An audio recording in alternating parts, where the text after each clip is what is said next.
മുണ്ടക്കൈ ചൂരൽമല ഉരുൾപൊട്ടലിന് പിന്നാലെ വയനാട് തുരങ്കപാതയെ ചൊല്ലി LDF-ൽ അഭിപ്രായ ഭിന്നതയുണ്ട്. പശ്ചിമഘട്ടത്തിൽ വികസന പദ്ധതികൾ നടപ്പാക്കുമ്പോൾ 2 വട്ടം ആലോചിക്കണമെന്ന് പറയുകയാണ് CPI സംസ്ഥാന സെക്രട്ടറി ബിനോയ് വിശ്വം. ഉരുൾപൊട്ടൽ ദുരന്തവുമായി തുരങ്കപാതയെ ബന്ധപ്പെടുത്തേണ്ട എന്ന മുഖ്യമന്ത്രിയുടെ പരാമർശത്തിന് പിന്നാലെയാണ് CPI-യുടെ വിയോജിപ്പ്. നമ്മൾ ഈ ദുരന്തം ഉണ്ടാകുന്നതിൻ്റെ ഭാഗമായി ഇത്തരം കാര്യങ്ങൾ മാറ്റിവെക്കേണ്ടതുണ്ടോ എന്നുള്ളത് പഠിക്കേണ്ടതാണല്ലോ.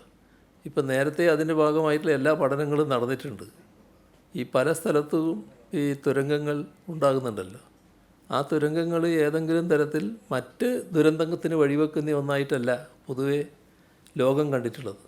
അത് പഠന വിഷയമാണ്, നമുക്ക് നോക്കാം എന്താണെന്നുള്ളത്. തുരങ്കങ്ങൾ ദുരന്തമുണ്ടാക്കുന്നതായി ലോകത്തൊരിടത്തും കണ്ടെത്തിയിട്ടില്ല എന്നായിരുന്നു മുഖ്യമന്ത്രി ഇന്നലെ പറഞ്ഞത്. സാമൂഹിക പാരിസ്ഥിതിക പഠനങ്ങൾക്ക് ശേഷമാണ് വയനാട് തുരങ്കപാതയ്ക്ക് അനുമതി ലഭിച്ചത്. എന്നാൽ പുതിയ സാഹചര്യത്തിൽ CPI-ക്ക് വിയോജിപ്പാണ്. ശാസ്ത്രീയമായ പഠനങ്ങൾക്ക് ശേഷം 2 വട്ടം ആലോചിച്ചേ തുരങ്കപാത പോലുള്ള പദ്ധതികൾ നടപ്പാക്കാവൂ എന്ന് CPI സംസ്ഥാന സെക്രട്ടറി ബിനോയ് വിശ്വം പറഞ്ഞു. പശ്ചിമഘട്ടം ലോലമാണ്, അതുകൊണ്ടാണ് ഉരുൾപൊട്ടൽ ദുരന്തങ്ങൾ ആവർത്തിക്കുന്നത്. പരിസ്ഥിതിയുമായിട്ട് ബന്ധപ്പെട്ട എന്ത് കാര്യം ചെയ്യുമ്പോഴും നമുക്ക് 2 വട്ടം ചിന്തിക്കണം. പശ്ചിമഘട്ടത്തിലെ ഏറ്റവും ലോലമായ പ്രദേശങ്ങളിലാണ് കേരളം നിൽക്കുന്നത്. പശ്ചിമഘട്ടം ലോലമാണ്, ഭൂമിക്ക് എല്ലാം താങ്ങാൻ കഴിവില്ല. അത് പ്രകൃതി പലവട്ടം നമ്മൾ അറിയിച്ചു കഴിഞ്ഞിട്ടുണ്ട്. അതിൻ്റെ ഭാഗമായിട്ടാണ് ഇപ്പോൾ ചുരൽമലയിലും മുണ്ടക്കയിലുമെല്ലാം ഉണ്ടായ സംഭവങ്ങൾ.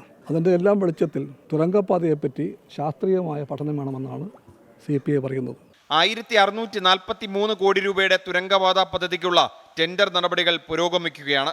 നേരത്തെ അതിരപ്പള്ളി ജലവൈദ്യുതി പദ്ധതി ആലോചനാ ഘട്ടത്തിലും CPI എതിർപ്പറിയിച്ചിരുന്നു.